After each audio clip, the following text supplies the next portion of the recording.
Well, good evening, ladies and gentlemen, and welcome to the All Candidates Forum, sponsored by the Downtown Business Revitalization Zone and the Lethbridge Public Library. I'm not sure who this Brent Brooks character is. My friends call me Brooksy from today's Country 95.5, and I'm proud to be your moderator here this evening. All right, we're going to start with our first candidate for mayor, and at this time I'm going to ask for Martin Heavyhead to come and do his 60-second opening remarks. Martin.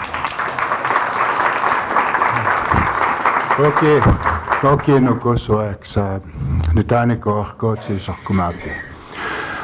Today I was very cold, and so I decided to go to the King of Trade to warm up and take a look at the instruments, because I always go down there. I usually buy one if I have money one of days. And there was about 6 or 7 street people that were being chased out of the place. Now the owner had told me that he tells his staff that you should be out, they'll let them come in and warm up. So the realization is that the business owners have attempted to work around the problem that we have, and that problem is homelessness. There's about 300 chronic homeless people in Lethbridge, and from what I understand, Social Housing in Action and the Friendship Center have about $6 million in funding annually. So for some reason or another, since the last 4 years that we've had the sitting city council, and the last 30, we haven't done anything. That's how fast 60 seconds is. At this time, we'll ask Robert Jansen to make his 60-second opening remarks. Robert. Oh, he's not here. He's not here. Chris Spearman, please come forward. Good evening, everyone. My name is Chris Spearman. I've been the mayor for the last 4 years. I've served on the Holy Spirit School Board in elected office for 18 years as a school board trustee. I worked in the private sector for 38 years, including 33 years here in the city of Lethbridge. And I worked for basically community service organizations. I donated about 34 years to different community service organizations here in the city. I have 10 years environmental management experience, and certainly I'm interested in the downtown. I'm in the downtown a lot. I support the different festivals that happen downtown. I buy a lot of things downtown, support the local merchants, and really I believe that the programs that we have downtown to provide housing have been successful, the incentive programs, and we're working on some of the social issues. They're not easy to solve. They've existed for decades, but we're beginning progress now with our reconciliation response, and hopefully by building a liaison, we will improve the downtown.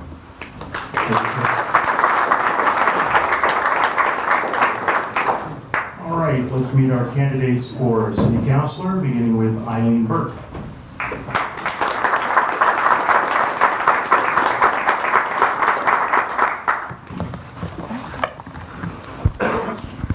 Still trying to get the microphone thing to work properly. So can everybody hear me? All right, perfect. Good evening. Thank you for coming tonight. As was mentioned, my name is Eileen Burke, and I am running for city council. As I'm very excited to share with you, many of the priorities of my platform deal with areas that directly impact the amazing work done in the heart of the city.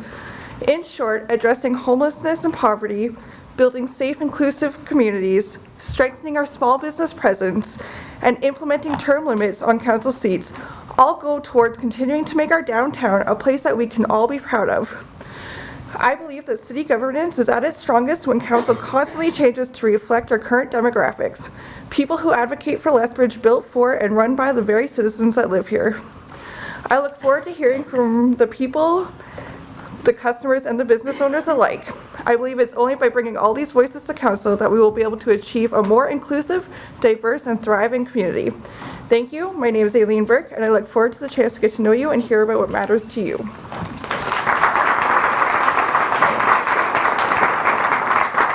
Thanks, Eileen. Now we'll hear from Craig Burrows Johnson.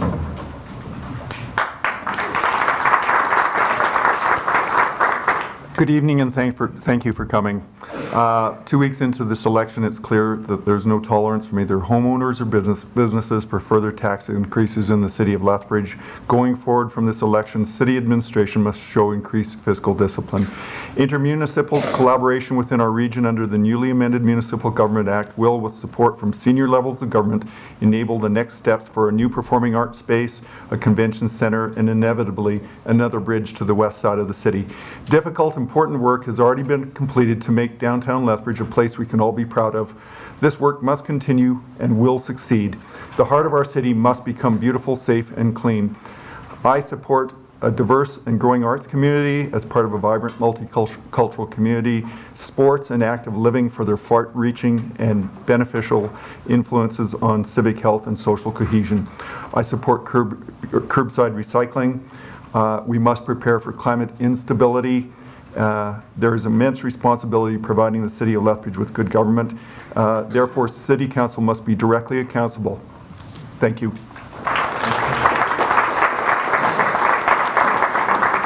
Up next, we'll hear from Mark Campbell.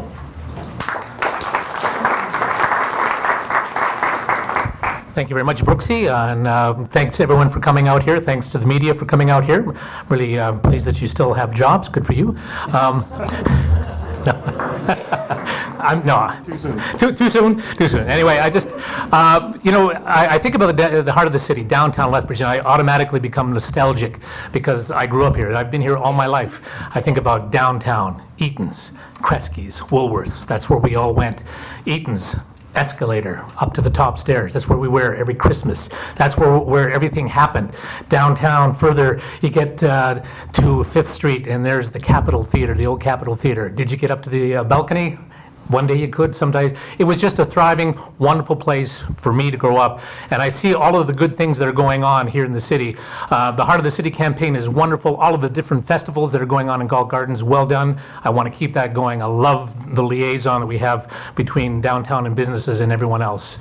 October 16th, I hope you vote. And I hope you vote for me. Thanks very much. Thanks, Mark. And now Jeff Carlson.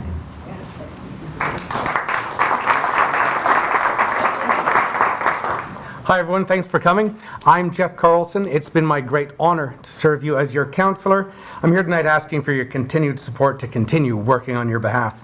My platform is simple. It's I Care. It stands for Innovation, Compassion, Arts, Recreation, and the Environment. I'm pleased to say that we've made some great progress and some successes in each one of those areas, but there's much we still need to accomplish. I'm ready to continue working on your behalf. Tonight, we're here to talk about the downtown and how all of us can continue to support the heart of our city. Please know that I have always been a champion for our downtown, both as a councillor and a member of the Heart of Our City Committee. I promise to continue to be your champion. I have the skills, the background, and the dedication to tackle the challenges and seize the opportunities not just for downtown, but for our entire community. So if you care for Lethbridge, please vote Jeff Carlson. Together, we can continue to build Lethbridge as the best place to live, work, learn, and play. Thank you.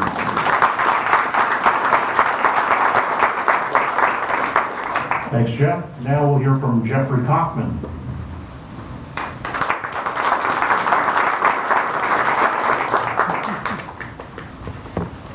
Good evening. My name is Jeffrey Kaufman. If an election is a job interview, then ask yourself this: am I hiring someone who actually understands the job? Does my preferred candidate understand the basics of the legislated roles and responsibility of a councillor? Do they understand the basic role of a city manager? Do they understand the basics of a municipal budget? Do they understand that city council leads and governs City Hall? Do they understand the principles of good governance? This election is about hiring councillors who have demonstrated leadership through good governance, because good governance underlies everything council does and leads to strategically focused services and facilities provided with efficiency to residents, with an attention on our limited resources. For 2 terms, I have demonstrated that I understand this job and I understand governance. You should expect job applicants to understand this role because you're hiring us to do the job. Thank you.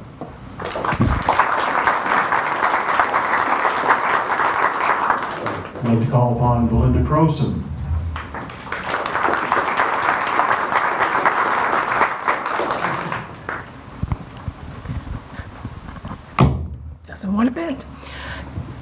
my name is Belinda Kruseman, and I want to be on your Lethbridge City Council.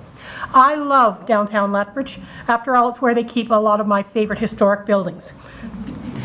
Downtown Lethbridge, it's one reason, but downtown Lethbridge is so much more than that. Some of the favorite things I get to do is I get to tour people through downtown.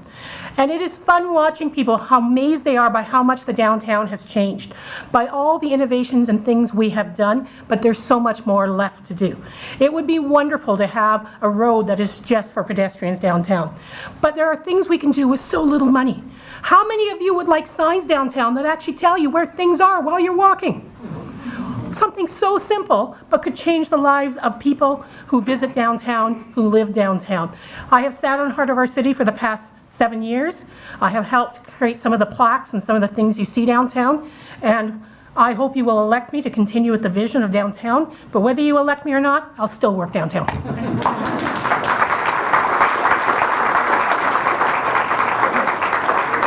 you, Belinda. And now Zachary Gibb.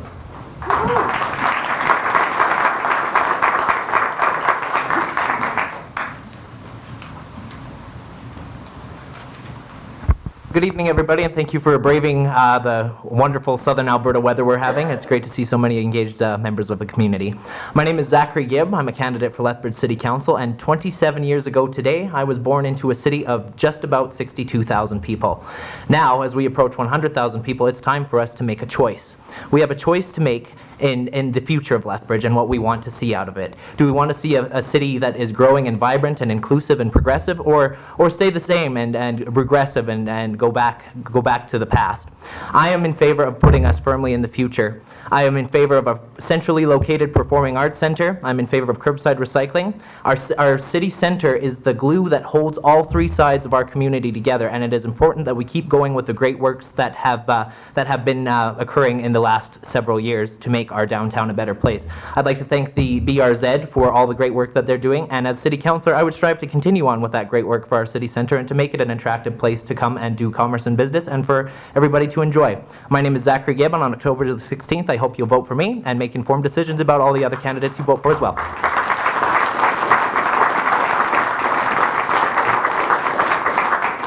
Call upon Bill Ginther.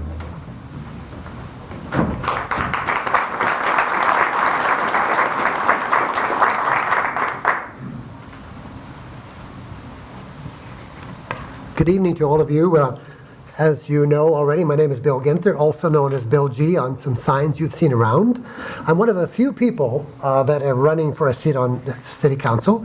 I want to begin by thanking the two groups that organized the event tonight, the downtown, I was going to say BRZ, but I guess that's BRZ, and also the library. But more importantly, to all of you that braved this nice weather tonight. You could be at home sitting by the fireplace and enjoying hot chocolate, but you're here, so I'm thankful for that. I'm a relative newcomer to the municipal election scene, but not to life itself, and I can safely say I'm the most senior candidate in this election and will be the oldest city councillor that has been elected, I think, ever. I have a background in international relief and development for most of my adult life. My focus on food security issues, therefore my role with the as executive director of the Lethbridge Soup Kitchen. A lot of good things have happened downtown. I would act or speak to it and hope that we continue because it's an important part of who we are. Thank you.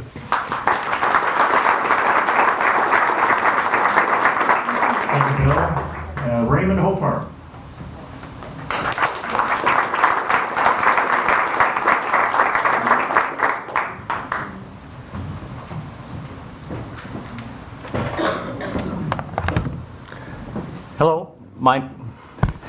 Hello, my name is Raymond Hofarth, and in my professional life I help people and organizations change, and I think that City Hall needs to change. People and organizations are creatures of habits, and in fact, when we're given something new facts and new actions, we try very hard to turn them into habitual actions. We give them over to administration, the administrative areas, so that they can act without any conscious effort. Well, I think too much of City Hall's business or functions and responsibilities have been devolved and permitted to be controlled by administration. I think it's important to take conscious control of City Hall and that they need to be awake to changes and demands that are happening now. I represent the alt center, and as such, I promise to represent everybody's ideas and bring diversity to City Hall. As the joke goes, how many therapists does it take to change a light bulb? One, but it has to want to change. And in this context, City Hall first needs to realize that they need to change. Thank you.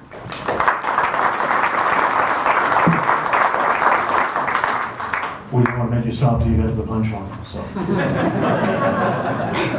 And now Blaine Hagan.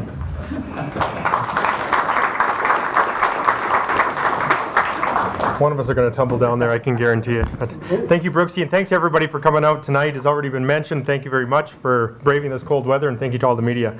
My name is Blaine Hagan. I love downtown Lethbridge. I love Lethbridge. I've owned and operated 3 different businesses in the downtown core, and for that reason, I'm a business person that is got the drive and determination to continue what we've done with the downtown core and carry it into the next 4 years and beyond that.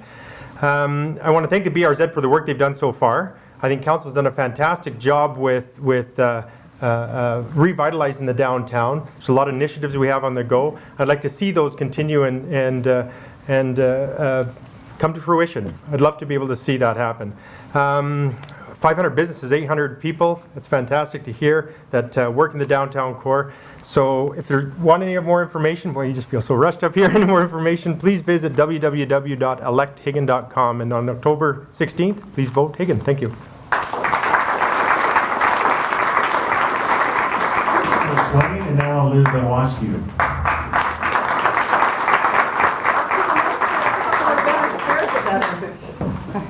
I was scared I'd step on the dog if I went that way. My name is Liz Iwaski. I'm running for council for the 4th time. I've served 3 terms, and I absolutely love my job. I love council meetings. I love presentations. I love the reading and the research and everything that goes into it. But even more important than that, I love the committee work that I do, the things that a lot of people are not aware of. I'm on the police commission. I'm on the library board. I'm on economic development Lethbridge. I'm the chairman of the audit committee. I'm on the environment committee. I'm the co-chair of the intermunicipal committee with the county. All of those things require a lot of reading and a lot of work, and I love every minute of it. I'd love to do it more if you see fit to vote for me again. Thank you. We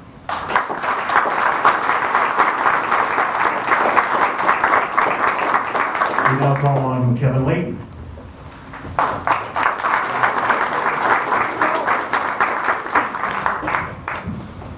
Good evening, everybody. My issues are very simple. My issues are your issues. You want a better downtown? You want safe sidewalks? You want safer roads? You want stores that aren't crumbling down around you? You want them to look more beautiful? You want business owners to take responsibilities for the stores that they are owning? So do I. This is a job interview, as mentioned earlier. I don't have another job. This is going to be my job, full-time, 24/7, 365. I want to work for you. If I get this job, my ish out the window. Lethbridge housing, gone. I don't care. Kevin Mark Layton is the name. Thank you.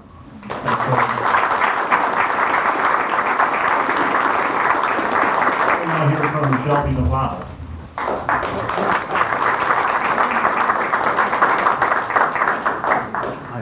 I was a little nervous to step over that. Ladies and gentlemen, I am Shelby McLeod, as you've heard. I've been in the city 27 years. I came to the city because of job opportunity. I've worked for John Gogo, Clint Dunford, and I had the luxury of to go to Edmonton with my boss, Clint Dunford. I love Lethbridge. I love Galt Gardens. I love the people of Lethbridge. And when I went to Edmonton, I served there 10 years, I had the opportunity to relocate to Edmonton. And I chose to stay in Lethbridge because I love Lethbridge. Now, the downtown core is a wonderful place. We do need to have a performing arts center and a conference center. Where they would be, I can't say, because I don't have that crystal ball. But I think we need to work together. And when we talk about our population that needs service, I'm with Canadian Mental Health and Lethbridge Food Bank, and we serve a variety of people. And we do need to work together because there is only one solution to the indigent population, to the people who need homes, is they need a room with a door that they can close and be safe.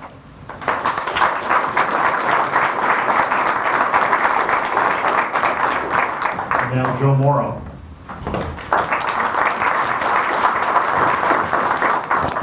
Thank you, Ted, BRZ, and the Public Library for hosting us tonight, and I hope everyone has a safe trip home after this. My name's Joe Morrill. I've been fortunate and honored to be your council representative for 5 terms. You are the reason that I seek re-election. It's your issues, your concerns, your comments, and feedback are all very important to me and form the base for all my decisions. The issues that I hear more than anything about downtown is everyone believes that the downtown is the heart of the city, and everyone wants to work it to make it better. But the biggest issue that we are facing now, and we've seen it increasing, is the safety and the security of the people that go downtown and the people that live and work downtown. One of my main goals for this term is to make sure that we address that and we make sure that we keep people safe and wanting to come downtown. The businesses are great. The other thing I'd like to leave a thought with, I'd like to hopefully bring back the old trolley that we used to have, bring that back and use that as a shuttle to get people in and around the downtown core. Thank you.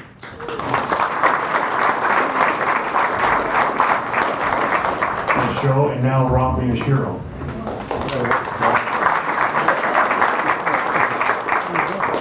That wouldn't look good if I stepped on the dog. Welcome, everybody, and thanks for coming out on such a horrible night. My name's Rob Miyashiro. My real job is Executive Director of Lethbridge Senior Citizens Organization. I have served 1 term on council, but more importantly, for 34 years, I've been a human services professional, and I've developed programs and worked frontline in the children's services sector, both on reserve and off. I've developed mental health programs for persons with disabilities, and now I work with seniors. What that enables me to do is to have a different look at things. Is to not look at things just in one way or just another way. It's look at things in its entirety. I want you to listen to what people have to say tonight and make your own decision. I'm not going to promise you anything because it takes 5 people to make a decision on city council. Anybody up here can say to you whatever they want to say, but do they have the ability to work with others to get the job done? And I think that's what you have to understand is who up here do you think can get the job done with other people on council. On October 16th, vote Rob Miyashiro.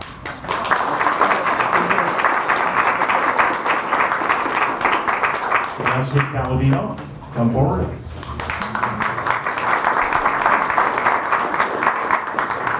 Merry Christmas, everyone, and my name is Nick Palladino.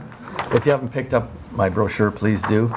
You'll learn that I'm committed to Lethbridge. I was born and raised here, and I've lived in every section of the city. I do understand the municipal government process. I have over 35 years in public service, and I do know the difference between council and senior administration. I am qualified. During the time at the county, I served for 10 years as Vice Chairman of the Community Planning Association of Alberta. I have the time to dedicate. I'm retired and therefore able to give whatever time it takes. My initiatives, I support anything that will foster the downtown. I would encourage any economic development initiative, and I encourage an airport authority. Finally, and most importantly, I encourage controlled spending. We all like the best of services and facilities, but we need to question whether it is a need or a want. Thank you, and vote on October 16th.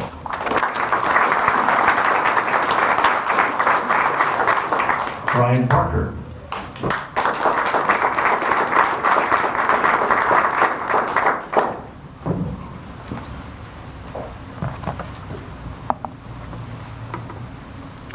Good evening, ladies and gentlemen. My name is Ryan Parker, and I've had the privilege of serving the citizens of Lethbridge on Lethbridge City Council. The past 4 years, I've also been a proud member of the Heart of Our City Committee as the role of Vice Chairman. As Vice Chairman, it's been rewarding in seeing positive initiatives brought forward and delivered for the betterment of our downtown. Initiatives such as the Heart of Our City Housing Incentive Program, the Targeted Redevelopment Incentive Policy, the Diversion Outreach Team, and the Downtown Activity Grant are just a list of numerous things that the Heart of Our City has been working on. These successes weren't just the ideas of the HOC members, but rather the ideas of the community and the downtown partners. The BRZ and the community at large have been champions and an advocate in bringing these ideas forward. I believe the downtown must and always be the highest priority of City Council. The reason for this being simple. The community values the past of our downtown as well as its future. As a member of Lethbridge City Council, not only have I said these words, but I've delivered by action. On October 16th, I ask once again for your continued support. Thank you very much.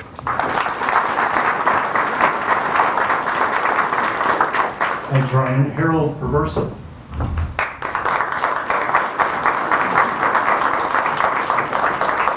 Good evening, ladies and gentlemen. My name is Harold Paversoff, and I'm a retired federal public servant. I worked with Revenue Canada and the Customs Border Services for my career. I'm married for 43 years. We have 6 children and 6 grandchildren. Ladies and gentlemen, you can't spend tomorrow's money today. My top issue on my platform is taxation and the way the city is spending the funds that they feel that we can use a dime and we only have a nickel in the resources. Ladies and gentlemen, I've been involved in the community here for many years. I'm the president of the Lethbridge Twinning Society. I recognize the importance of our downtown. When we bring our residents to our visitors to our city, we always take them downtown for a Jane walk. We also introduce them to things like the monument that we constructed downtown, the sign monument pointing to our sister cities.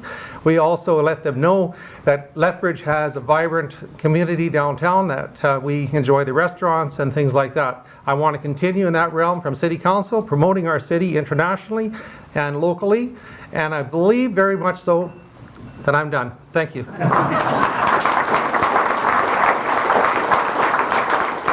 Now we call upon John Pogorzelski. Hi everybody, my name is John Pogorzelski. I'm an active member in the downtown. My small business runs a lot of events in downtown. Most recently we just had Oktoberfest. I care about the downtown so much because my heart and soul is put into the downtown. Every time that I see something going on in Galt Gardens that I know is wrong or should be fixed and I can't do anything about it, it just frustrates me. I have personal connections with the downtown BRZ. I've sat on the heart of our city. I know what issues are facing the downtown and I know what needs to be done to better it. That's all I got. Thank you.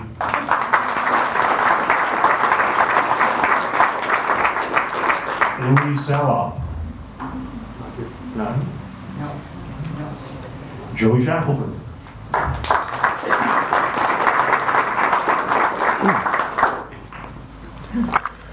Again, thanks Ted and people for coming out tonight on such a lousy night. It's refreshing to see a big crowd out with all these important issues. My name is Joey Shackelford and I am running for City Council. I'll just be upfront with you. The BRZ and the heart of downtown is not a hard sell for me. I've lived here in Lethbridge all my life. My grandfather and my father's business was a huge part of the heart of downtown for 50 years. They ran all the theaters here in town, and as Mark said, between the Capitol Theater and the Paramount Theater, and Eaton's, Woolworths, and Kresge's, this was the heart of downtown. I do like to point blame a little bit though. People that are as old as me would probably agree with me that in the 70s and 80s, City Council abandoned downtown. And that was basically in favor for expansion in the South End. A lot of cities did it, and that's how it was. But the good news is that the city has found the heart of Lethbridge is worth investing in, and we need to keep that going. Thank you. Thanks, Jennifer Takahashi.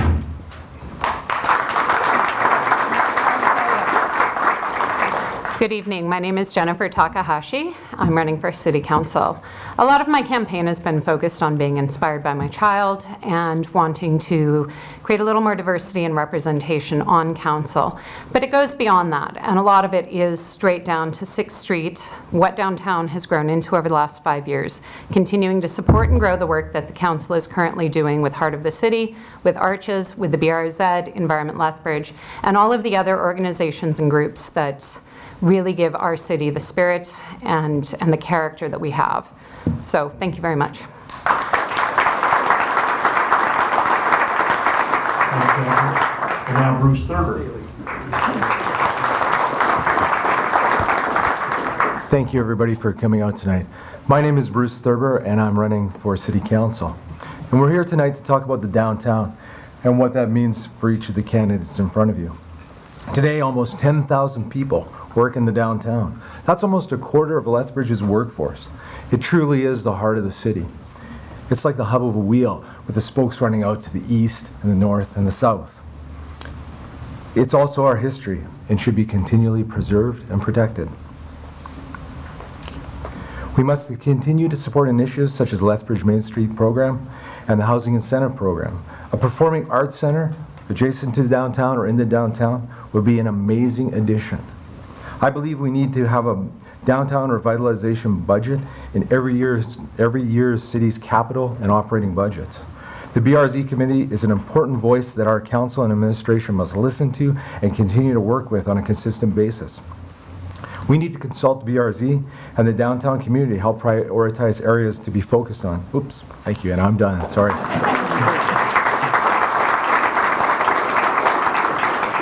Stephanie Watson.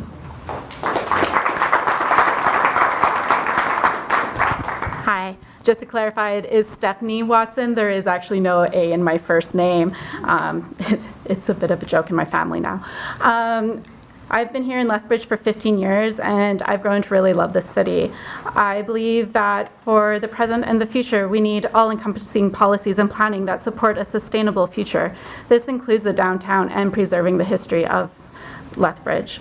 In addition to that, I also believe in the need to improve our current transit system, develop comprehensive emergency preparedness plans, place more of a focus on waste diversion, actual supports for small businesses, supports for our most vulnerable citizens, and encourage professional youth retention, all of which plays into the success of downtown and the city as a whole.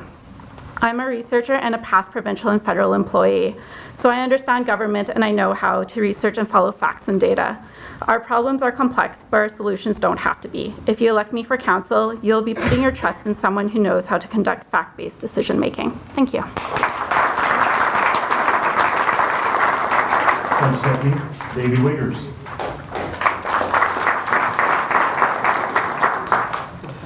Good evening, ladies and gentlemen. My name is David Wiggers, and it's truly an honor to be here with you this evening.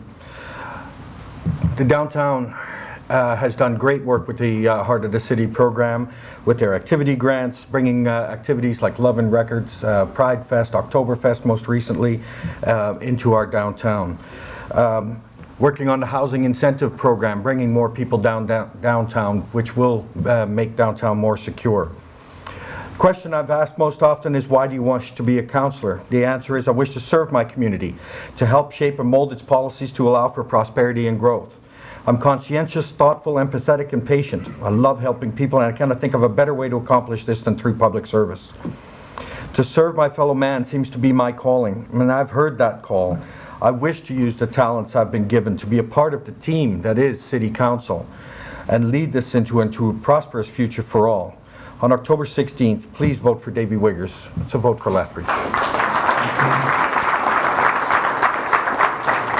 And last but not least, Brina Watson. Thanks everyone for coming out on this miserable evening. I'm Brina Watson. I was born and raised here in Lethbridge. I have been concerned about downtown for a very long time. In fact, when the Mayor Carpenter was around, I had several meetings with him because I have seen what's happened to downtown areas. I've lived in some large American cities.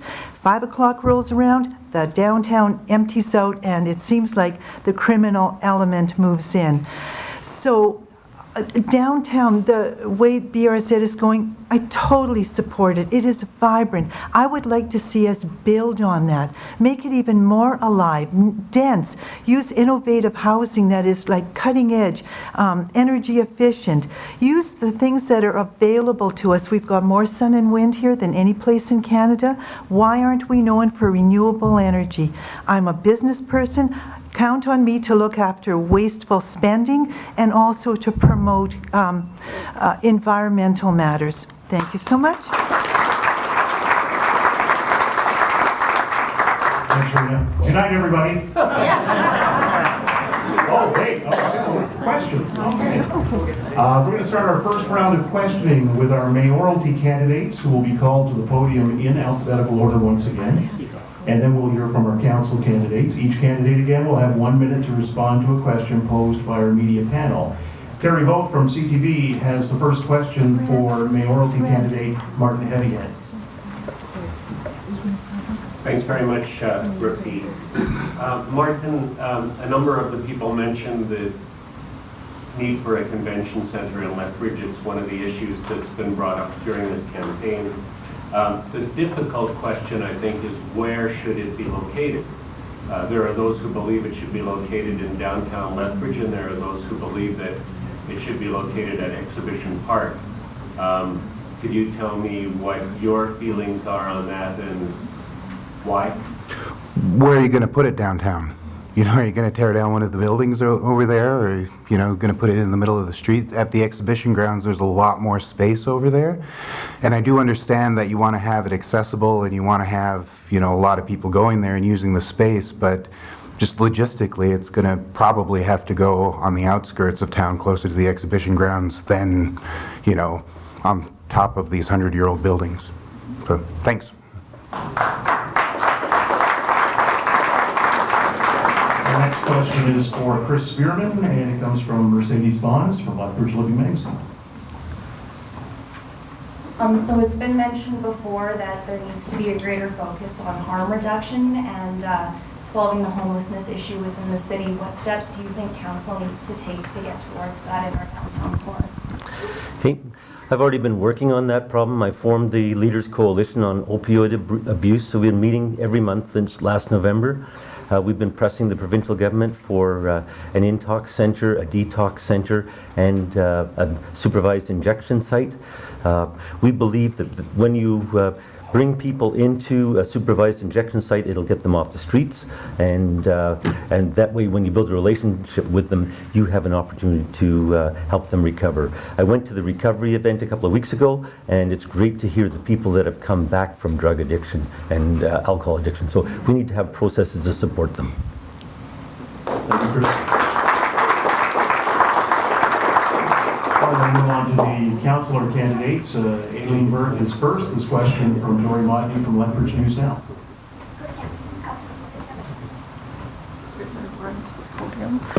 Kevin, can you expound a little bit on how you see council's position in dealing with the downtown area? What do you see as their commitment, or what should be their commitment to the downtown redevelopment and revitalization?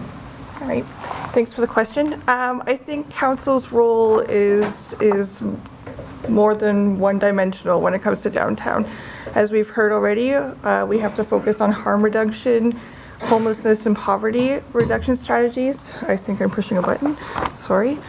We also have to focus on making sure that our small businesses maintain a strong presence, that we have things that are open past the hour of 5 o'clock. We hear often about the safety dynamics of downtown. Thanks, Melissa. And I think part of council's role is to educate the public about the stigma and the discrimination and the racism that happens in the city, to try and remove some of that safety concern, because this downtown isn't as scary as people think it is. So it's multiple avenues that city council has to take a leadership role on in educating our population.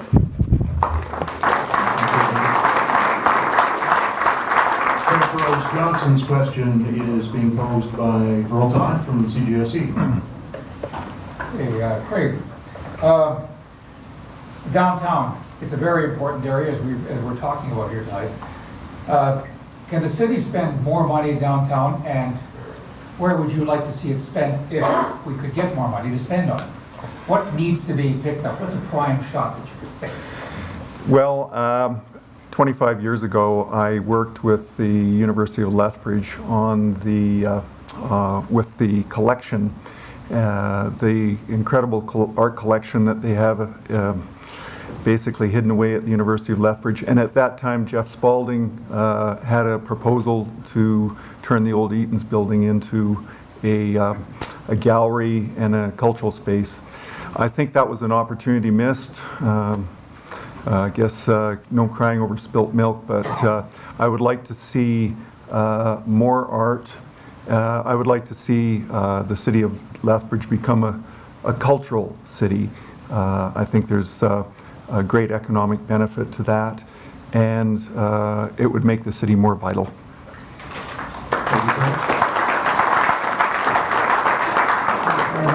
question is coming from Nick Cool from the Herald. Mark, when you did your introduction, or sorry, I can't see because David's there. When you did your introduction, you're talking about downtown being nostalgic and a thriving place. Yeah. You mentioned theaters, department stores, that kind of thing. What are your thoughts on Gulf Gardens? Should that be supported? Revised master plan? I know that was up in the last CIP. What are your thoughts on redevelopment there, and what could be further done in regards to Gulf Gardens? Well, Gulf Gardens has been just absolutely phenomenal. The Rotary Club putting in the water fountain that they had there, the continuation of the beautification of Gulf Gardens. It's so much in the heart of the city. And of course, we talk about the Fine Arts Performing Arts Center. Could it be? I mean, and these are things that people who are much more knowledgeable about putting structures up.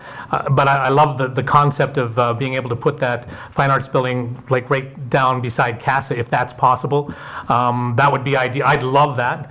Whether or not that is realistic at this time, I can't say. But working towards that end, Gulf Gardens is a jewel of the city, and I think we have to maintain that jewel.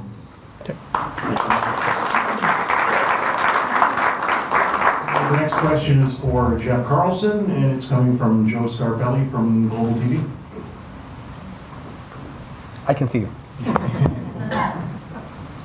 So Jeff, you've been around on council. What's the most pressing issue in the downtown area that you feel needs to be addressed, and how do you solve it? Well, I think our mayor, Mr. Spearman, Chris Spearman, addressed one of the big ones, the idea of safety, security, helping folks access quality services to get them away from the negative behavior down there. I think another one is reinvesting in our downtown. We know that we've got quite a lot of aging, crumbling infrastructure in our downtown right now. Some of the infrastructure there is well over 100 years old. It's the oldest infrastructure in our community. It's kind of an impediment to more and better businesses going downtown. So this city council did invest in the 3rd Avenue project, and hopefully through that we'll see revitalization of all of 3rd Avenue, new infrastructure. Also on the list is the 5th Avenue project, which would also do replace all the infrastructure there on 5th Avenue, bringing new vitalization, new life down there. The other thing I'd really like to see is broadband connectivity to downtown to really increase business opportunities, to see that grow. And I've got to stop. There's many more we can talk during intermission. Thanks for the question. Dr. Kaufman, if you can come up, your question is coming from Wally DeRusso from the downtown BRZ. Hi. So while I'm representing the BRZ here, I'm also a property and business owner in downtown, so I definitely have a vested interest in this panel. Thank you very much for putting it on, Ted, and the library. My question has to do with renewables. You brought up renewable energy in Lethbridge being fairly important. How do you see that in a downtown structure, whether it is solar or micro wind? Currently, I don't know if there's any allowances for that. How would you change that, or what would you do about that? Well, council's responsible for creating the environment, the legislative environment, the social environment, the environmental environment, the economic environment for residents and businesses to thrive and survive, such as you. What we would have to do is examine the land use bylaw, the policies and regulations that govern what goes on in the downtown core. Are there disincentives to actually putting in green infrastructure? For example, the land use bylaw does not permit micro wind generation unless you come through a direct control process with city council.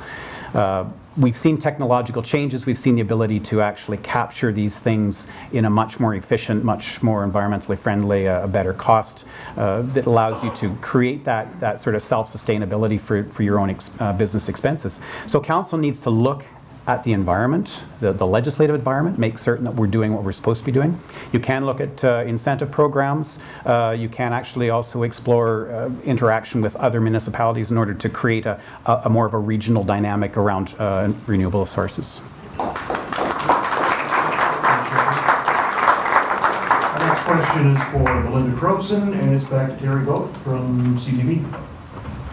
Thanks very much. Belinda, you talked about innovation and change and some of the things specific to downtown. I was wondering if you could comment on your thoughts on innovation and change when it comes to Lethbridge Transit. One of the concerns that's been brought to council in the past has been possibility or the wish to maybe lower fees for students in the city and for maybe young children or parents with young children. Your thoughts on what could be done with transit? When you research into transit, there are 7 things the average rider needs from transit, and I'm going to pull a Rick Perry. I won't remember all 7 of them. Sorry. But it is things like fees, but it's also, does it run at the right hours? What people are actually going to and from work? Does it run on the days you need it to run? Does it run where you need it to run? What's the venue like to get to where you need to get on transit? What's it like where you get off transit? All of those things have to be looked at. And so fees are absolutely one of the things that you have to look at in that. I mean, I don't think any of us are going to argue that it's actually cheaper to park downtown in my car than it is to take transit downtown. So what's the incentive to make you come? And so fees have to be an option in that vision of what a downtown has to be, because I think I've said to a few people, and I don't mean this next year, but I would like sometime to historically designate a parking lot because they're so rare.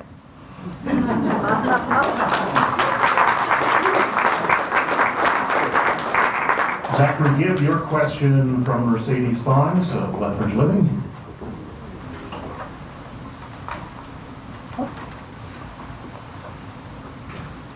So we've got a lot of history on Main Street or Round Street. Do you think that it should, that City Council should continue to provide matching funding for the Lethbridge Main Street project? Thank you for the question. I do agree that we should. I think that the way that current City Council has gone about with the projects in our downtown core has been a success, and I would like to see that to success. I would work with any one of these individuals on the stage to make sure our downtown remains a vibrant place. In the last CIP, City Council did make some adjustments and some improvements to 3rd Avenue and furthermore 4th Avenue, and we need to really make sure that all streets in all areas of town are taken care of, especially in the heart of our city, because that's where most of the pedestrian traffic is. That's where most of the small, unique businesses that make our city a unique and brilliant place to come and grow and shop is. So it is important that we do provide funding and additional funding for projects like that in order to keep us as a vibrant and go-to destination for the world and the country.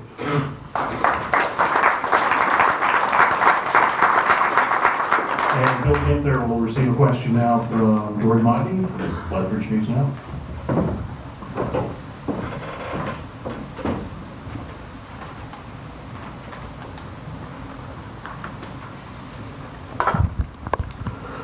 Bill, we've had some candidates mention the need to curtail taxes, and yet we are also talking about some really big ticket items like a new bridge, a new performing arts center, a convention center.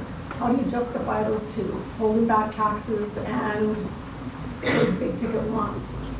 Well, I think the first thing you do is you don't try to do all of the things at the same time. I think you have to be strategic as to what's most important, and those answers are given to you by the people who say this is what we need. We need to listen to that. It's really difficult to go ahead with all kinds of projects and keep taxes low. So we have to really, really, as I said, already focus on what is important and put our money there. Thanks, Bill. Todd from CGOC has a question for Raymond Hovarth. Yeah, Raymond. Several common complaints pop up all the time when you're running an election. Oh, they spend too much money, the taxes are too high. Remember that thing about, you must have heard when you were a kid, once I did 1,000 years ago, I'm almost that old. You'll get exactly what you pay for. How cheap do we want to run the place? Aside from that, how is our spending, in your idea? Do we spend too much to run this city? Do we get what we should get? Are we spending too much? Are we spending too much? Thanks for that question. I guess the simple answer is everybody wants, yes, of course, we're always spending too much. But it's not a question of just dollars, right? It's value for your dollars. And I haven't met anybody here, I've never met a citizen here. We all have needs, we all have wants, we all have desires. And it's a trade-off, and we understand that. So as the other people, as other councillors have said, it isn't our money, it is your money. And the decisions are, we are just to channel the decisions of you, the citizens. So Whether that money is well spent, that is a fiduciary duty that we need to attend to and make sure that we give good value. And that's by reporting to you and letting you know these are the outcomes. This is what you got for your money. And you will tell us if it's money well spent and if we made a good decision.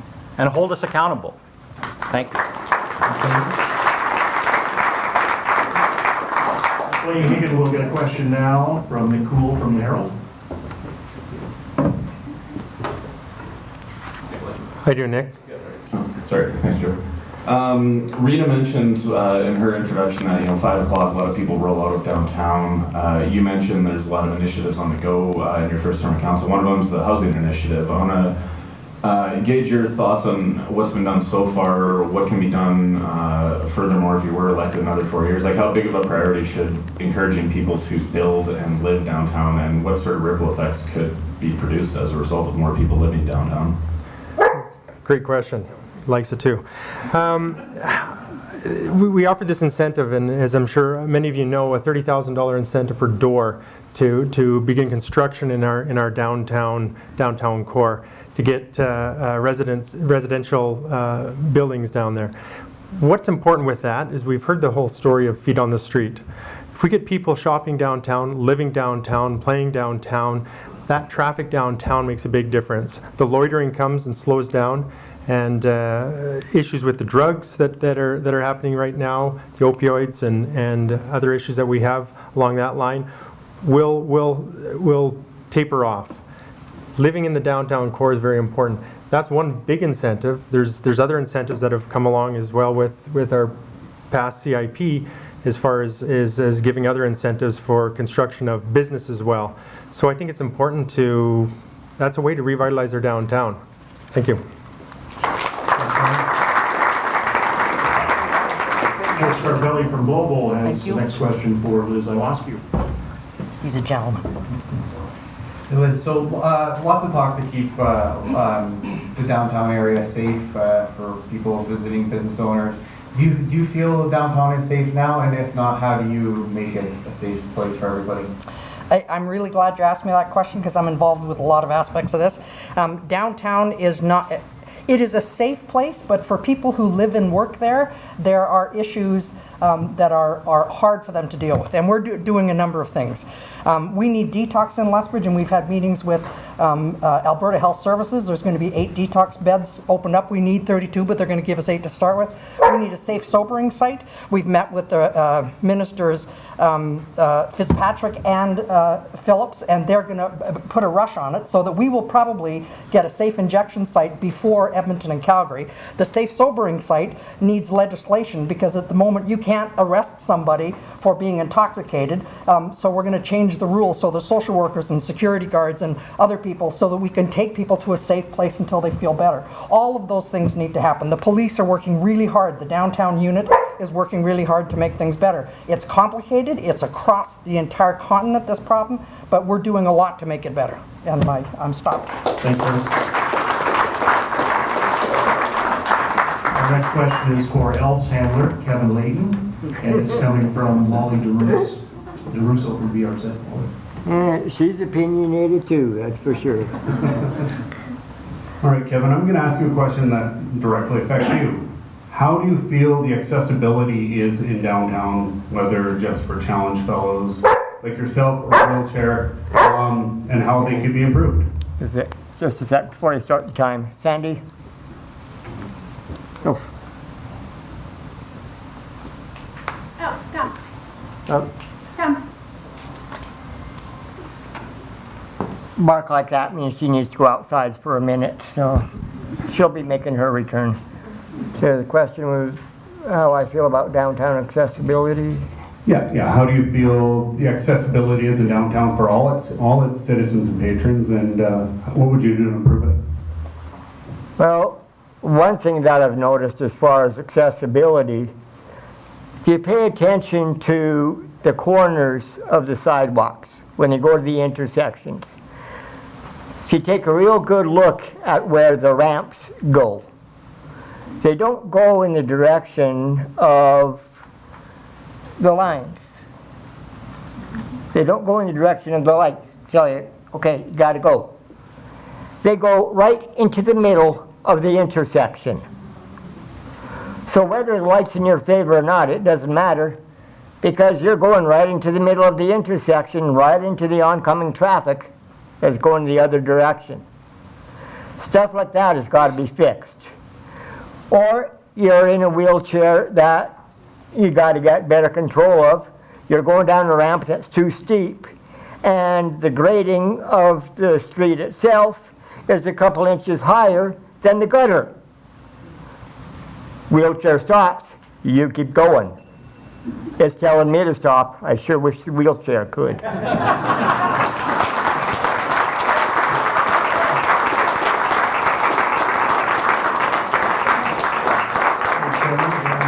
Terry Vogt from CTV Lethbridge with a question for Shelby McLeod.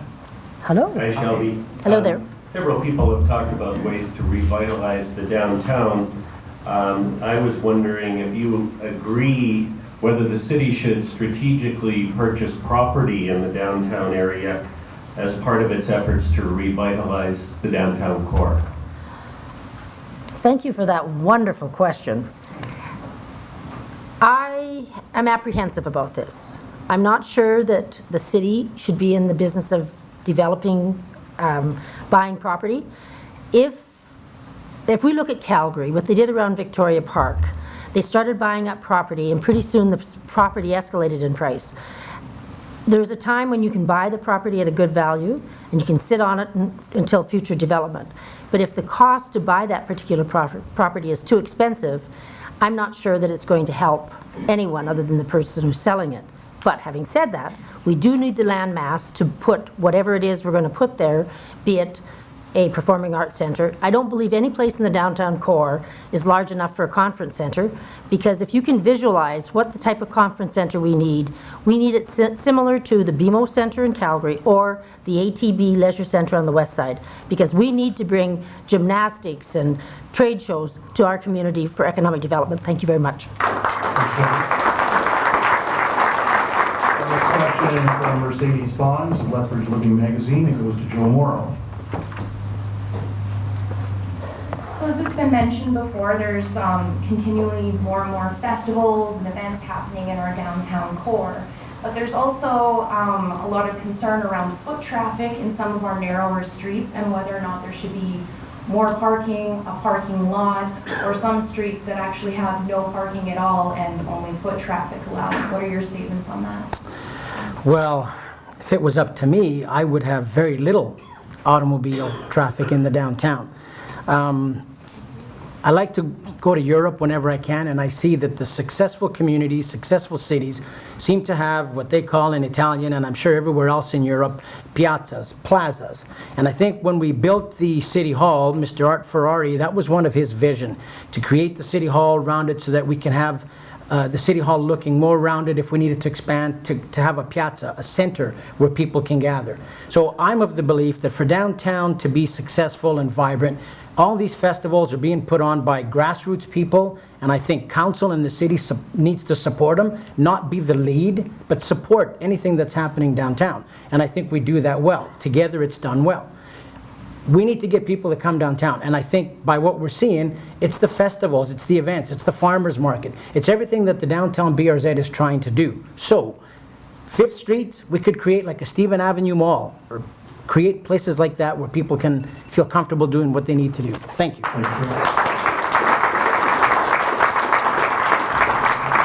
Cheryl, your question is from Dory Modney and Lethbridge News Now. So, Rob, there's already on the books a plan for a performing arts center. It would be coming down a section of, I believe, 7th Street.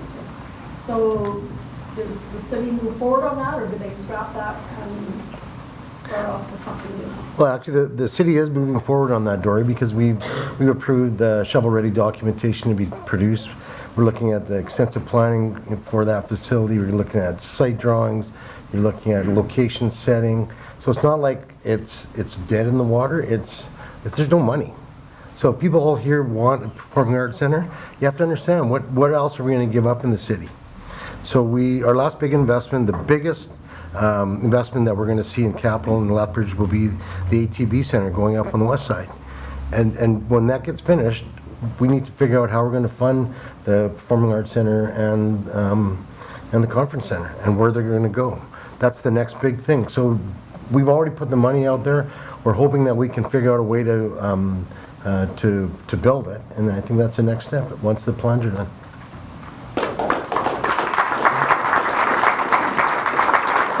Next question is for Nick Palladino, and it's coming from Earl Todd from CGOC.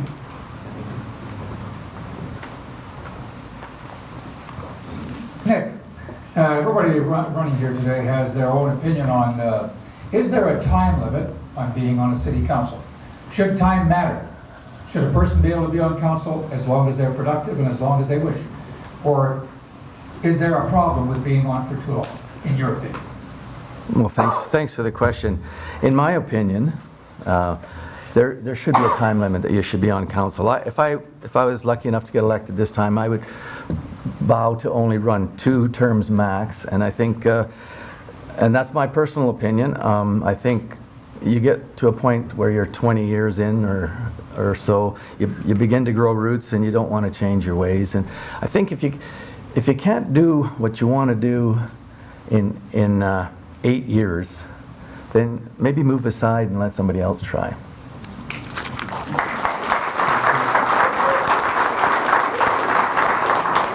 Brian Barker, a question for you from Nick Cool from the Herald.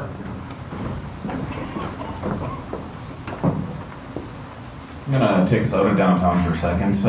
If we were to go to a ward system, Ryan, and downtown would potentially be its own ward, you've been on council long enough now. You've seen this debate come up time and time again. You've seen some pros and cons. What are your latest thoughts on the potential as the city, comes and passes 100,000 on the potential on introducing a ward system? Thanks for the question. Ward system is always an issue during election time when you have 29 people running for city council. People are confused. They don't know who to vote for. They always think it'd be easier if there was a ward system. Ladies and gentlemen, you could have 29 people running a ward system and you could be just as confused back then or then. Here's another reason why a ward system wouldn't work, and some people would argue with this fact. When you have 2 members of council representing 2 different areas, or 3 or 4, you know what happens? You start protecting your turf. And if I don't get one on the west side, I'm not going to support the people on the north side. And you know what? For the greater good of the community, nothing does happen. Third reason, if a member of council is representing you in your district, maybe you don't want to deal with that member of council. Maybe you have a bad, strained relationship. The system we have now allows you to choose the member of council you want to speak to at any given time. In the end, we have 9 people working for the greater good of the community, and that's what you want. That's the most important thing. You look at places like Calgary, the ward system has close to 130,000 people per ward. Are we there yet? I don't know. Am I going to have an open mind for it? Of course. But at this time, I can't see a ward system being feasible in our community. Thank you.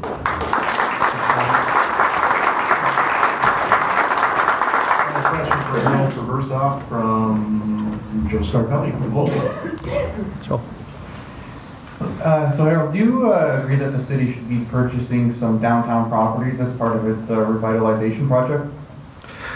Thank you for the question. Purchasing of the property downtown is absolutely out of the scope. That's private business operation development. Ask not what your city can do for you, ask what you can do for your city. Basically, that's where it lies. We have great developmental initiatives going on in the community. Look at the apartments that have been recently built down there. That's all been a private initiative. And I think that's the road to go. It's the best option for the community. Thank you. Wally DeRusso from the BRZ, a question for John Pogor-Zilson. Nailed it. Good job. That's good. All right, John. There's a lot of discussion through the accountability survey and online and in person about the security of downtown, both boots on feet security in downtown. However, downtown gets the second least volume of calls in the entire area. Only Coaldale gets less than we do. How can you educate people on perception versus reality? Well, that's a good question. I I mean, first off, social media marketing is always a good way of going out there and educating people. But for me, the security issues downtown can be fixed by getting a security company that can actually talk to the people that are causing the issues downtown. Right now, and I'm just going to be blunt about it, we all know what the issues are, right? There's a lot of homeless, and most of the homeless people downtown are Aboriginal. We have a security team, I believe it's Paladine, that walks around and just kind of pushes them out of the park, and they get into arguments, and it's just a back and forth thing. What we need is to have fellow Blackfeet people downtown working with those guys. There's a lot of people that can take on that role and would be great at it and would make the downtown so much better if we had that in place. Thanks. All right, back to Terry Vogt from CTV with a question for Joey Shackelford. All right, Joey, you talked about keeping the investment going in downtown, and I'll give you a chance here to do some visioning and dreaming, not just for downtown, but for the whole city. Some of the priority projects that council has been asked to consider in the past are the Performing Arts Center, a third bridge crossing to the west side, as well as the Convention Center. I'm going to ask you, in your vision, to rank those in your priorities and maybe why. And you can add one of your own if you want. Well, I think if I had to rank those, Terry, my first choice would be a convention center. I think that brings a lot of notoriety to the city, that it's a good place to invest business-wise, those types of things. Then probably a performing arts center would follow that. But to be honest with you, the people I've talked to during this election, a lot of people have asked me personally, like, what about a plebiscite on those issues? You know, and let's be honest, there'd be 3 outcomes if those went to a plebiscite. 85% of people in favor and 15 opposed. You know, as city council, which way to go. The flip side of that is 85% opposed, so maybe it is dead in the water.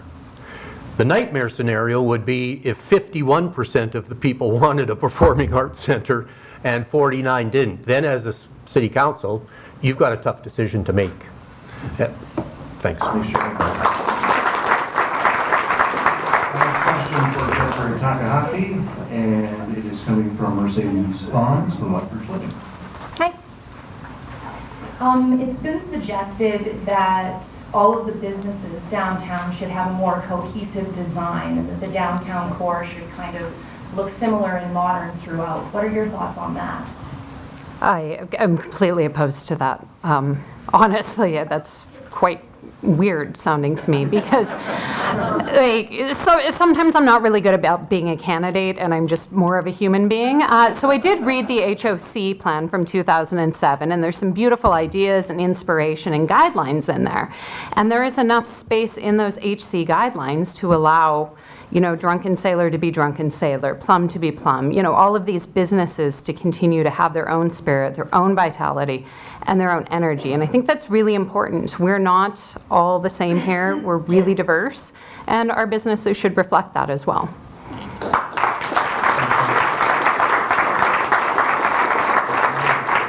Sperber, you're up. The question from Dory Modney from Lethbridge News Now. So Bruce, the city is finally going to have some door-to-door recycling pickup. Where do you see the problem is that takes care of the residential, but the other big element is business and industry. So what should the city be doing about that? I think everybody's a fan of curbside recycling and recycling in principle.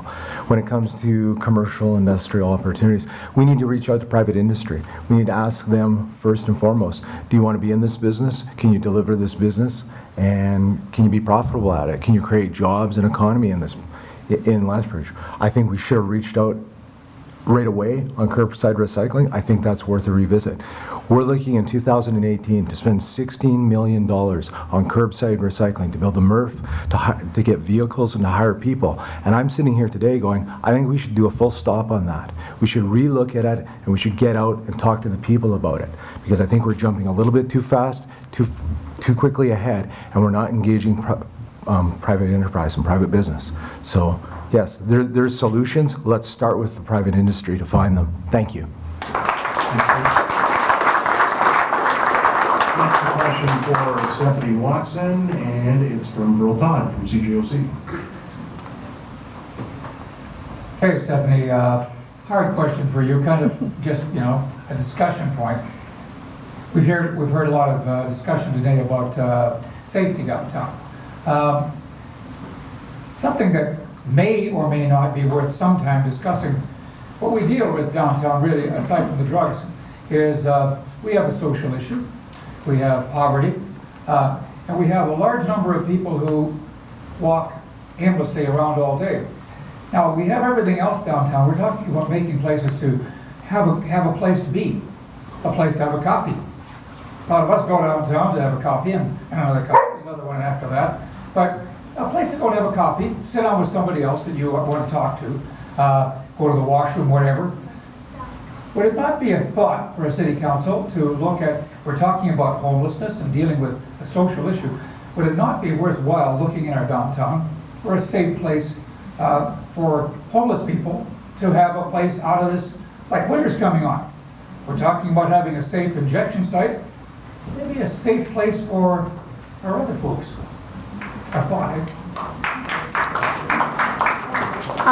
I think that's a great point. I actually make a point of trying to have a coffee with homeless people downtown. I will stop and offer them to have a meal with them and sit down and discuss with them what they want. One of the biggest things that we have found is that a lot of our homeless population don't feel like they belong. They feel like they get pushed out of places. There's this amazing program that kind of got started by one of our police officers here in town, who every second Friday he goes sets up a teepee in Galt Gardens, and I've been meaning to try and get down and go have coffee with them and stuff over this. And we need that togetherness. We need to stop looking at it as us and them problem and stuff. We're all in this together, and we have to start treating it as such. As soon as we keep polarizing ourselves and pushing people away, we just make the community a worse place.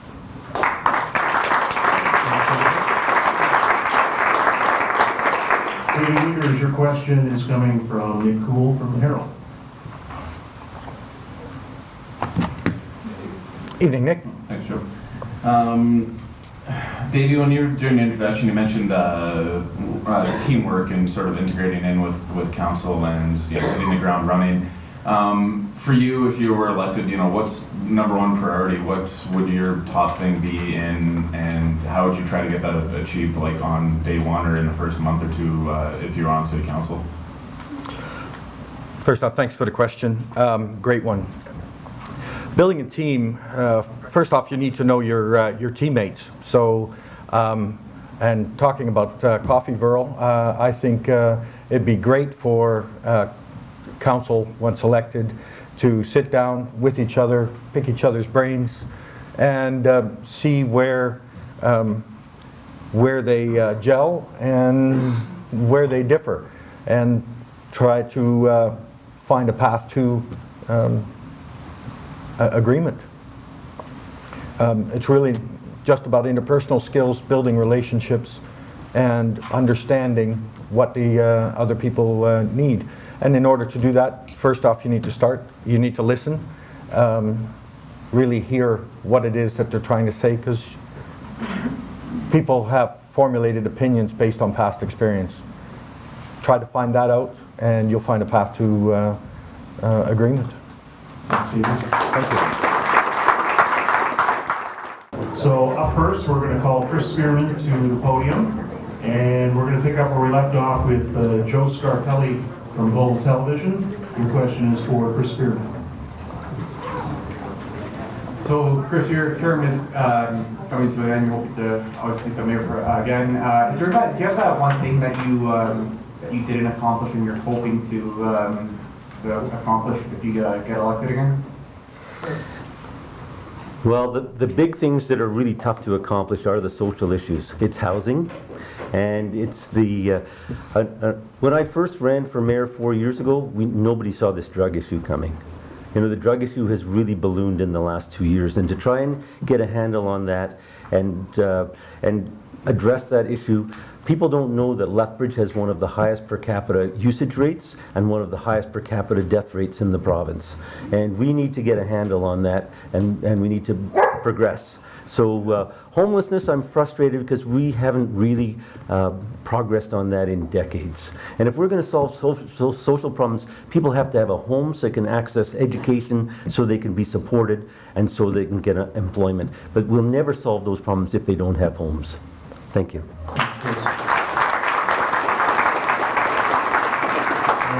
the downtown BRZ, Wally DeRusso, your question is for Martin Pettigan.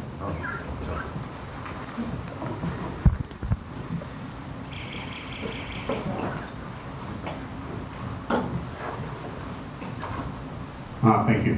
So currently the shelter is provincially run. Do you think it and its adjoining features and programs would be better ran under city purview? There shouldn't be a shelter. These people should have homes. There should be no need for there to be a shelter where people are consistently going to a place where there's no beds, there's no privacy, there's no resources. They just go in for the night, come out. I mean, the shelter shouldn't even really be there. They prefer to call it the emergency shelter, which, you know, if we need, then fine. But personally, it shouldn't even be there. The 300 chronically homeless people on the streets should have homes, and we have had about $6 million in the budget to deal with that. There was a transition home project started with our space. However, for whatever reason, it was killed. But that is what we need, is a transition group home for the people who are dealing with FASD, mental illness, addiction, who are dealing with stuff that you and I don't deal with. So ultimately, there shouldn't be a shelter. These people need homes. We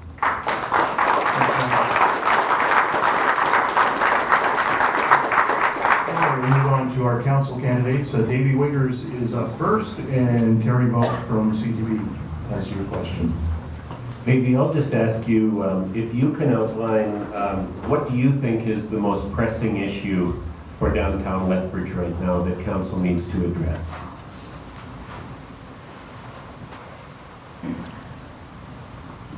Fifth Street. There's buildings on there that are aging, some that were remodeled and repurposed, and there's so much history in Lethbridge. And I'm an immigrant. I moved to the Lethbridge area in 1981. Somebody else, I think it was Joe, touched on, you know, the atmosphere in Europe. No, I'm not trying to bring the old country over here. That's not what I'm talking about. But pedestrian walkways, we call them terraces, not piazzas. But the point is a place where you can sit down, have a cup of coffee, do some shopping downtown, things that make it, the Dutch call it gezellig. It is, you know, cozy, a nice place to be, some place where you want to actually be. We need to make downtown a destination location again, and it's just not. Thank you.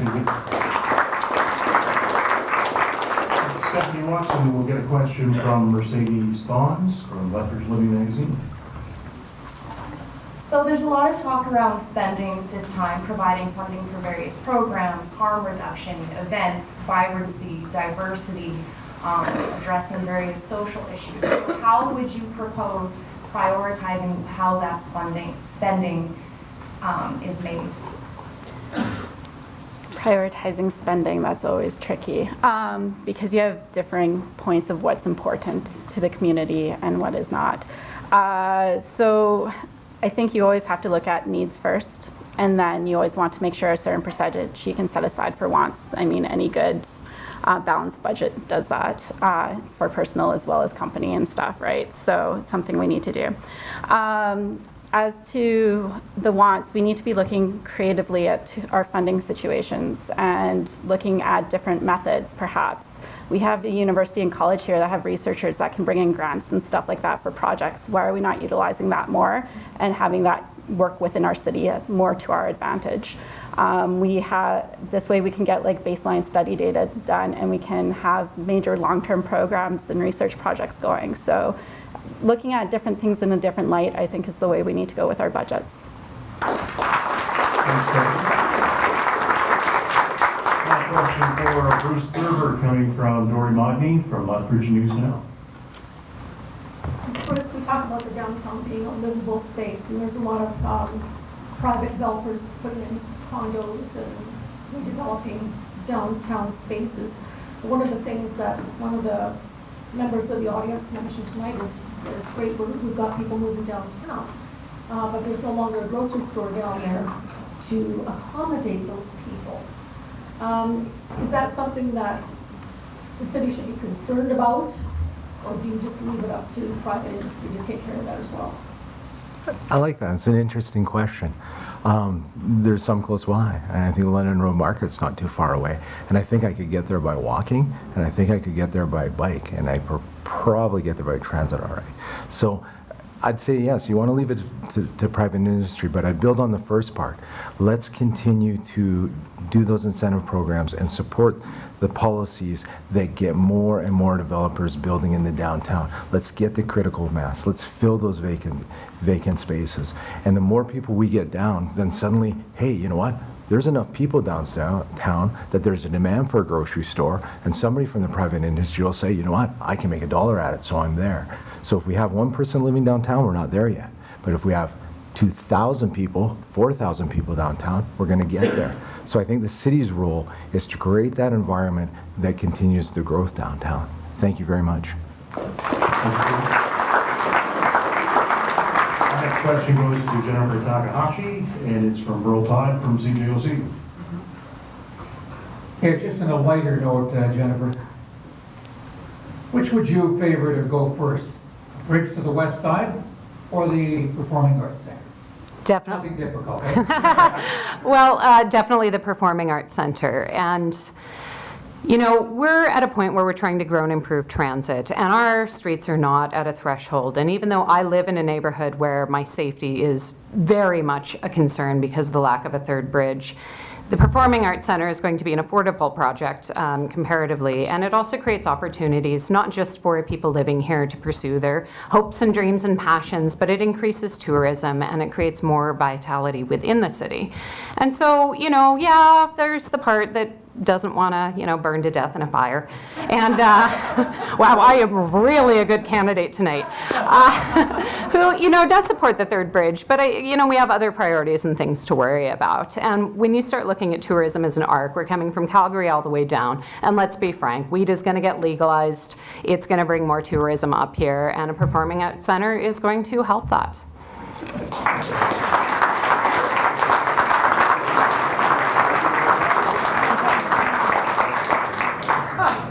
Joey Shackelford, your question is from Nick Poole from the Herald. Hard to follow that. Joey, in your introduction tonight, you were talking about the sort of abandon of downtown throughout the 70s and 80s. Obviously, you know, not everything's going to get built or fixed or solved overnight or in a year even, but you know, how do we balance the downtown as a priority along with, you know, expanding out into the city, and you know, where should the priorities be, and how does downtown rank within that? Well, you kind of know where I stand. I said that in the last question. You know, the downtown is an important part, but you know, we have to make sure that the north side of town, I'm a west sider, so the west side of town, there's business opportunities there, expansion over there. Each part of town deserves city council's best interests, and they have to speak up and let that be known. I think that you know, as far as myself prioritizing, you know, one or the other, it really, I think, is kind of redundant. And I think that when it comes to certain issues and development, that each part of town deserves equal respect, equal time, and the opportunities for wherever you live as a resident in Lethbridge, you have access to recreational facilities, to good shopping, those types of things. Thanks, Joey. John Pogorzelski. Johnny Pogo. Can I call you? Still got it. Yeah, that's all good. All right. Joe Scarpelli from Global has your question. So you're a business owner, you spend every day downtown. What do you find is the biggest problem as a business owner downtown, and how do you solve that? I actually don't own a business downtown. I own a business, we just do events downtown. So for my business personally, it's the park. It's a great park. I mean, the pergola there is great, it's awesome, but the north side of the park doesn't get used at all. It is just blankness there. And we should have a Galt Gardens master plan to attract more people to the park, because that is the center of downtown. So if we're talking about revitalizing downtown, I'd say work within and start building out. Once we can get to the park to a place that is very accessible for everybody. I mean, the Rotary did a good job by putting a fountain in the east part to go with the pergola. Once we can get the north part up there, get rid of all the one big mud patch we have right in the middle. I don't know how to fix that right now. I'm not a lawn care guy, but I'm sure we could hire somebody that could do that. It's just got to be done. Turning on the lights at night. The lights aren't on. Why do we have lights there if they're not going to be on at night? It's just crazy, some of the things that happen down there. And fixing that and then moving out towards the rest of the buildings. Melissa, got you before you hit stop.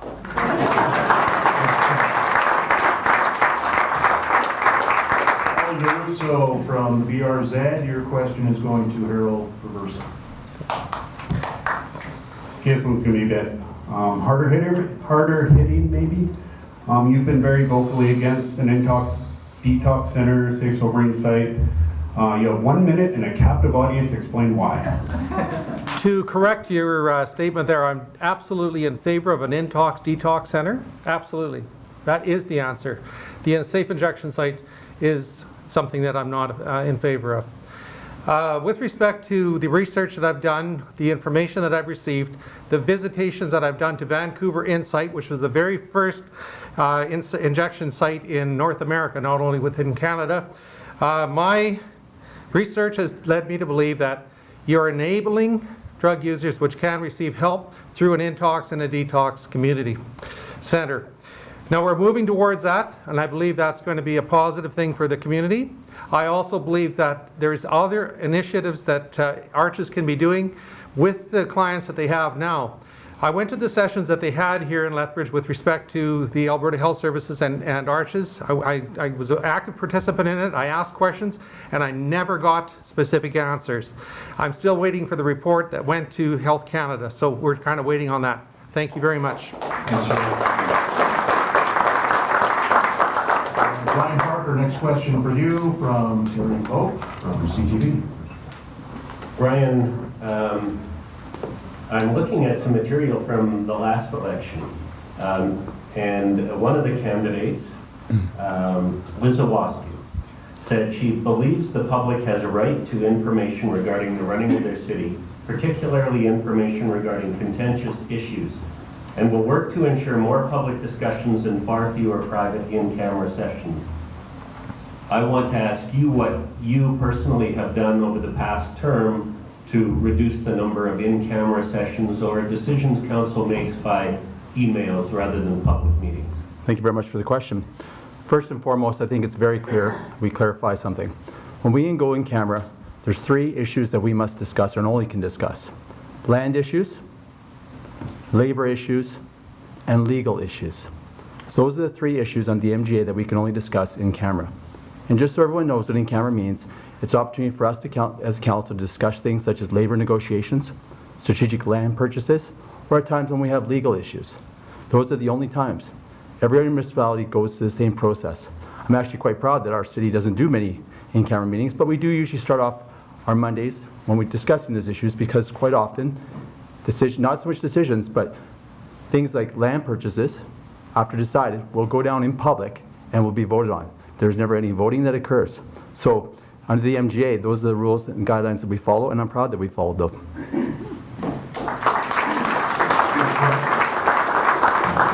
Up next, a question for Nick Palladino, and it's from Mercedes Fons from Lethbridge Living Magazine.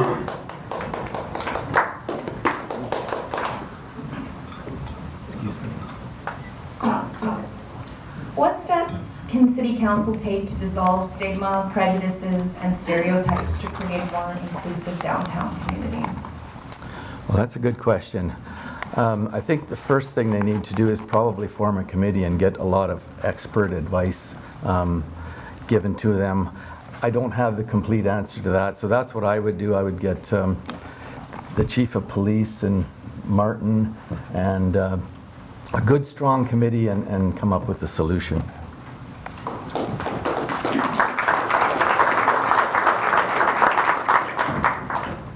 Rob Miyashiro, your question coming from Dory Modney from Lethbridge News Now.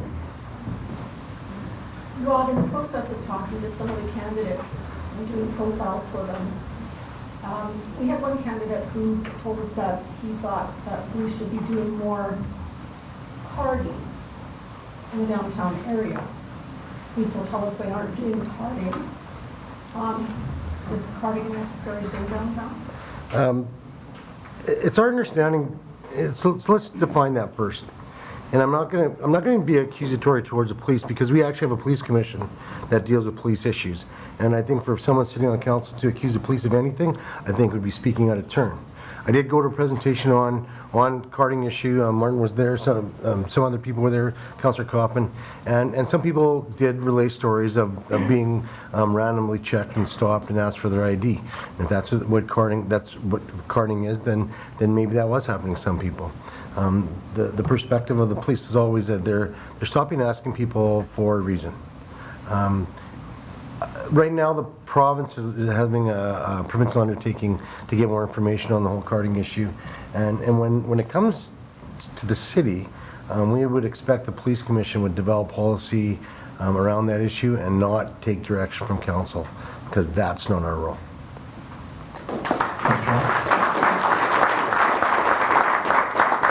Joe Morrill, a question for you from Will Todd from CJOC. Joe, a few minutes ago, I asked a question and I got something about, I don't want to burn in a fire on the west side either. Being a west sider, has council a plan? Has council talked about any kind of an evacuation plan? You hate to think of it, but look at Fort McMurray and there's been other places. Do we have a plan to get us out in large numbers? The easy answer is yes. We have our administration, we have council, we have the fire chief, we have the police chief, we have many others that are first responders that totally understand people moving in and out. And council has taken some recommendations where we have addressed some issues. On Whoop Up Drive, we've created those removal of the barriers so that if we have to. So council is fully aware, the administration is fully aware. Yes, we do have a plan. Is it a plan to perfection? Well, I guess we'll know that when it happens, and thank God we haven't had it yet. We've been close with the fires, but we haven't had it. So yeah, we do have a plan, and as a matter of fact, I think 3-4 months ago, they even tried where they actually closed the road or did some of those, the barriers that they removed there for access, so you can have traffic flowing in both directions. The city administration ran through a mock plan. So I believe we have a plan. Hopefully it works when it's needed. Hopefully it's never needed. Thank you.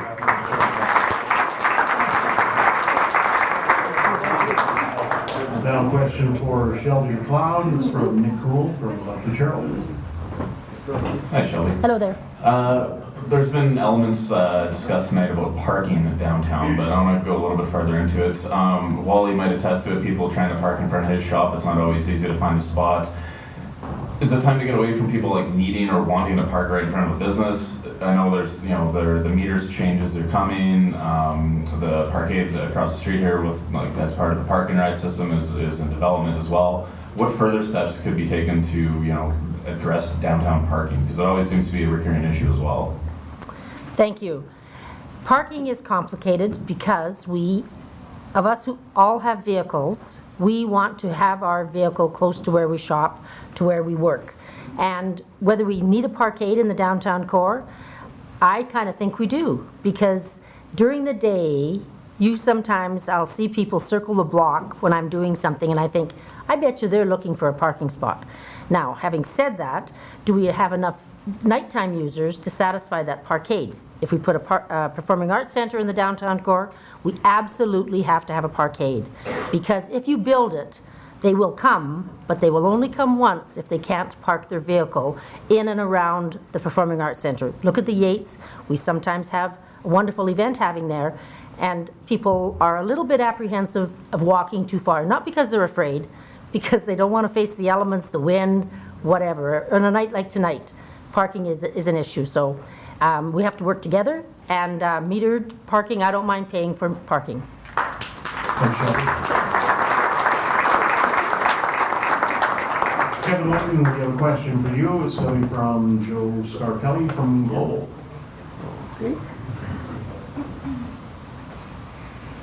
What do you feel, what's the biggest issue you feel needs to be addressed, and how will you do that if elected?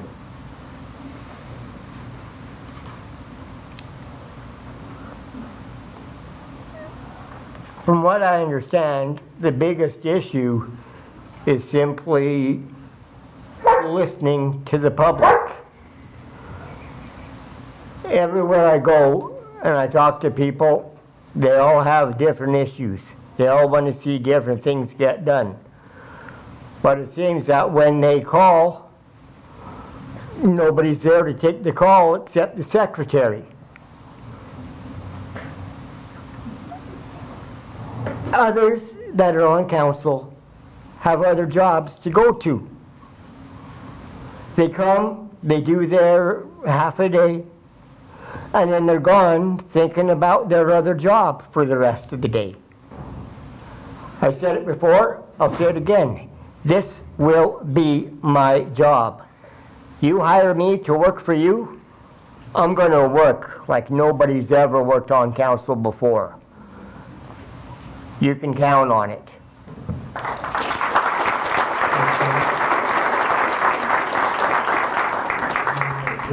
Liz, we have a question coming from Wally DeRusso from the BRZ. Okay, I want to talk to Terry about the in-camera thing, but I guess that's not allowed after. Lots of discussion about art and the accountability survey, which is where I'm taking a lot of my information from. And a lot of talk about Performing Arts Center with SAG, the Galt Museum, with CASA, with the renovation to the 8s. Does downtown need a Performing Arts Center, and why or why not? I think we do. I was just talking about this with the smokers outside during the break. That's why I was a little bit late. We absolutely do, because the Yates is getting renovated, and it's a wonderful small space, but it's too small. We need something bigger. If we're going to be 100,000 people, we need to think about the fact that if you build it, they will come, and I think when it comes to Performing Arts Center, that's absolutely true. I also know that people are freaked out about what it's going to cost, but our staff are unbelievably good at getting grants, and we can raise money. Genevieve Yates came along 50 years ago and handed the city a check and said, build a theater. Well, we could wait for another Genevieve Yates to come along. It's probably not going to happen. So we have to get inventive and get corporate sponsors and get grants, and but I think we need to make it happen, and if we do, it will pay off in spades.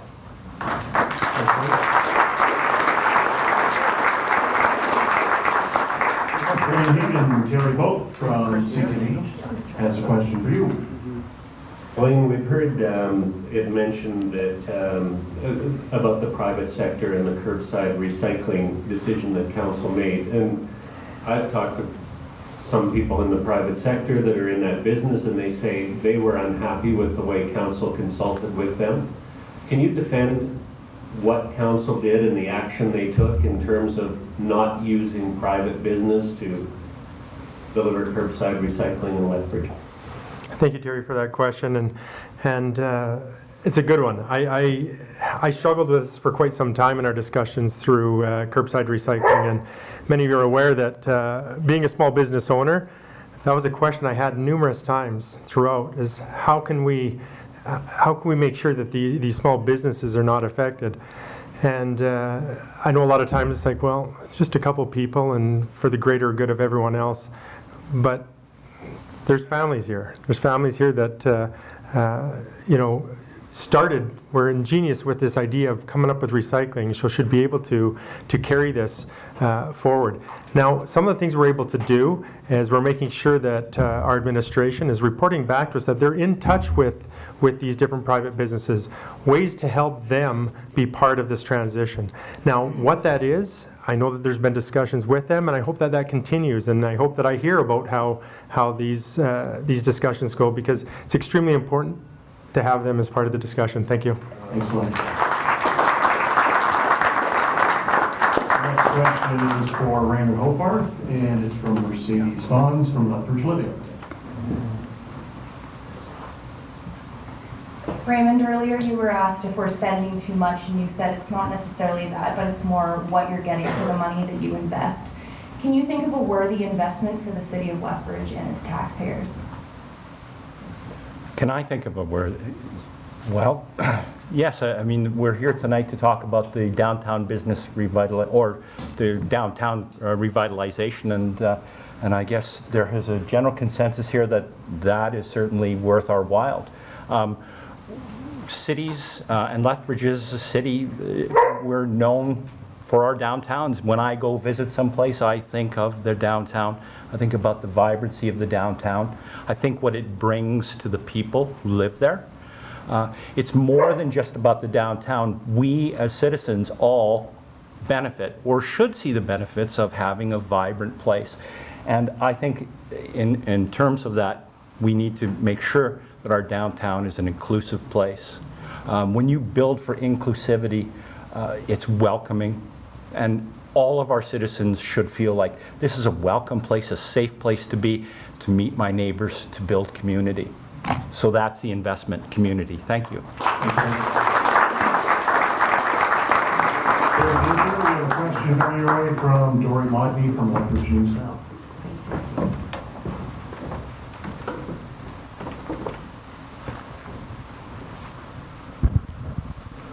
So on the topic of a performing arts center and a conference center, there was somewhat of a push to try and get the two of them lumped together to, I suppose, probably make it a little more justifiable. Is that practical? We've got the exhibition park is already moving towards the convention center and has certainly the space to do it. Should they be lumped together or should they be two separate facilities? I want to begin by saying that I live and work downtown, so I understand what happens downtown and what needs to happen. To lump the two buildings together, I think we're talking two totally different usages. One is a much smaller facility and one, of course, is bigger. And I think that they need to be separate entities because there's so many different kinds of events that are run that you can't just say, well, let's use half of the building for this and half for that. I think you need to have two separate buildings. Of course, we have to be careful how we spend the money, and it needs to be spent wisely and in such a way that it benefits most of the people most of the time. Thank you.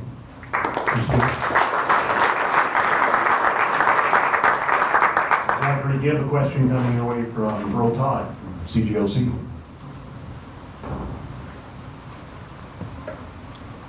Yeah, Zachary, just since we're eventually going to have the blue bin and the other carts, any ideas what you would like to see us do with the three nice depots that are there, that have been built and are used by a great deal of people in town who will find that they don't have to go there anymore because it's going to be picked up at the curb, even if it has to be torn from their hands, but it'll be picked up.